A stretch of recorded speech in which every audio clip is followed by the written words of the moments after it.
Okay mga boss, papunta si sir ng probinsya kaya vehicle safety inspection na natin siya. So bale ito, chinek natin, sirain niya belt to. Sira na yung belt kaya papapalitan natin. Then napapalit si sir ng rubber lifter sa harap tsaka sa likod. So sinama na natin yung vehicle safety inspection, chinek na natin lahat. Kasi malayo nga yung biyahe niya. So ito, palit tayo ng rubber lifter yan sa unahan. So chinek na rin natin pang ilalim. So yan yung itsura ng belt pag sira na. So delikado yan pag pupunta kayo ng probinsya. Hindi natin alam kung kailan siya mapuputol, ano.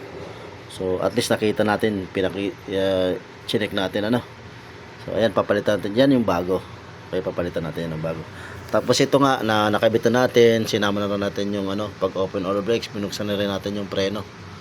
Baka may mga leak yung wheel cylinder. So ayan, nagpalit tayo ng rubber lifter sa likod. Oh, yan bago yan, kabilaan yan, 4. So ayan, thank you very much sir sa tiwala, no. Ayan, ang laki ng tinaas ng kanyang harap tsaka likod. Okay, tingnan nyo. Ayan. O, diba? Ang laki. Thank you very much po sir. Again.